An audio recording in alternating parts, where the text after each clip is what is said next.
Let's revisit Hulk Hogan and the boos heard around the world. I've had all kind of tag team partners over the years, but you, the fans, have been my greatest tag team partner because you guys have stuck with me through thick and thin, dudes.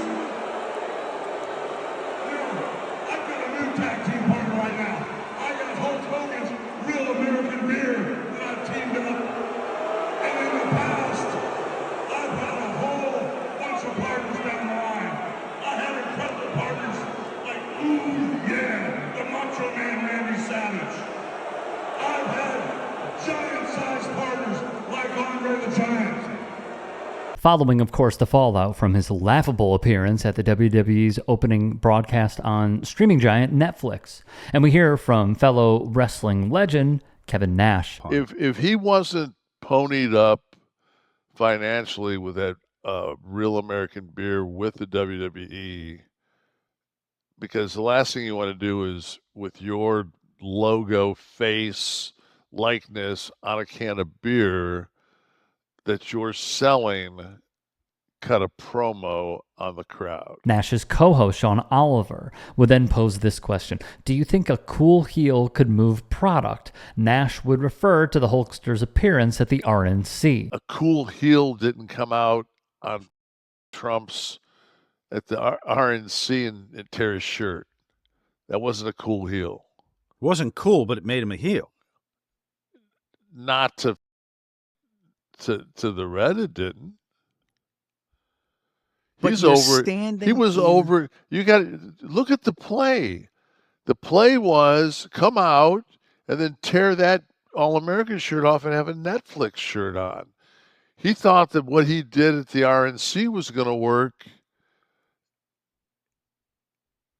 in L.A. They would continue their discussion on Hulk getting booed mercilessly and how he likely did not care in the slightest. And hey, just a quick break in the action. You should go subscribe to my new show, The Rick Strom Show. I'm going to be interviewing people from sports, music, journalists, authors, sports doctors. It's going to be fantastic. Please go subscribe. Thank you. Dissect it.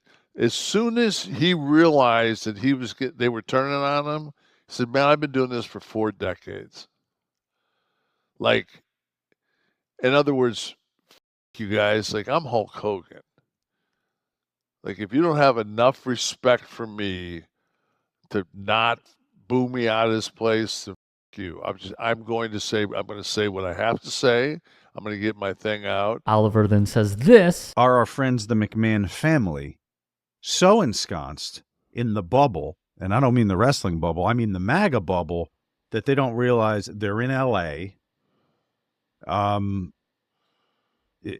not their demo, as you said. We have now heard this question and talking point a lot.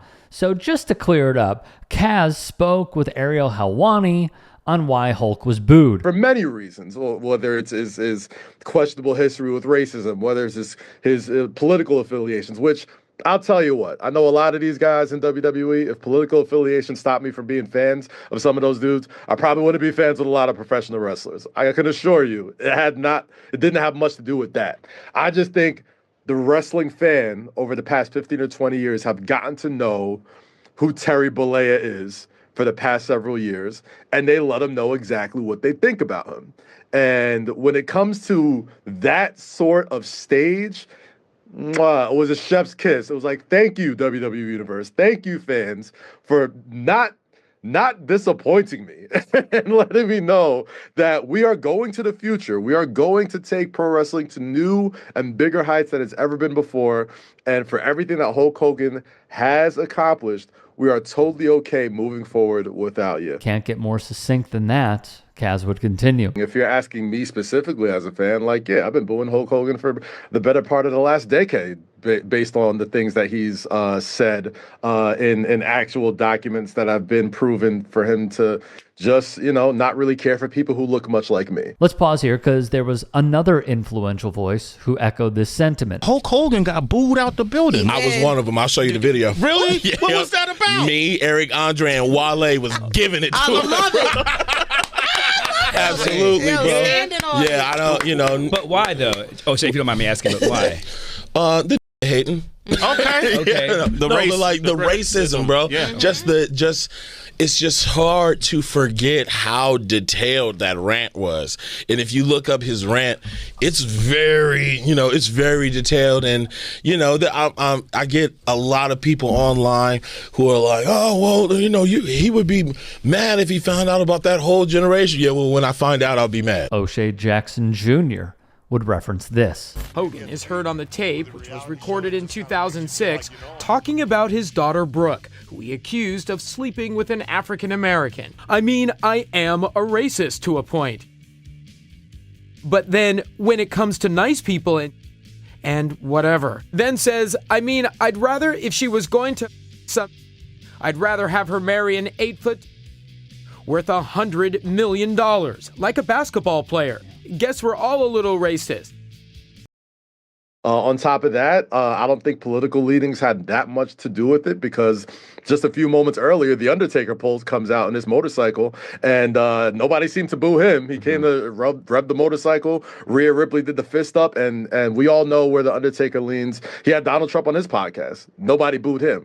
I think it was a combination of a lot of things. I think most WWE fans have gotten to know the real Terry Bollea for the past several years, whether it's messing up the union that was probably trying to be put together for WWE that he openly snitched on in the Vince McMahon documentary, whether it was the lawsuit with everything he said about black people and wanting to date his daughter that was inflammatory and supremely racist, whether it was his political leanings. I'm sure there's some people who are booing him because of that, but to say it was just one thing or another thing, I just don't buy that. I think it's a combination. Here is where I stand on all of this, and I will reiterate a previous point I made in a different video when we covered Hulk Hogan getting booed initially.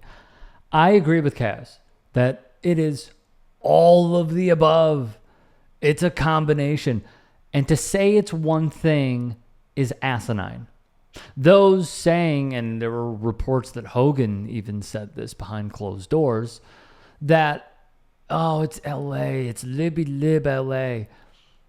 I'm not going to deny that there were some people there who probably felt a certain type of way that Hogan stumped for Donald Trump in order, in my view, to propel his real American beer product. And if you want to see more about that product, check out the clips on demand. But that point is negated in its entirety, as Kaz and others have made, that The Undertaker was there too. And he was out there, huge Trump supporter, had Trump on his podcast when he buffoonishly said, yeah, you made politics fun again. Politics is not supposed to be fun. This is not supposed to be fun. This is supposed to be legislation that helps people, but it's not supposed to be reality TV, which is largely, in my view, what the Taker was talking about. Regardless, the point is negated by The Undertaker being a humongous Trump supporter, not getting mercilessly booed. So I think the bigger thing to take away is this. The fans made it quite clear that they feel that this act is just tiresome. The guy coming out in the do-rag and the stash and ripping the shirt and blah, blah, blah. We've seen it. We've done it. It has reached its closing. Do they retire Hulk? No, because there will always be fans who love to see him.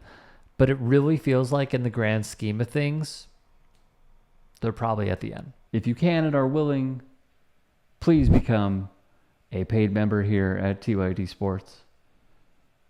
And or go to tyt.com/join. In addition, you can follow me on Twitter, Instagram, and TikTok. Appreciate it. Have a great day.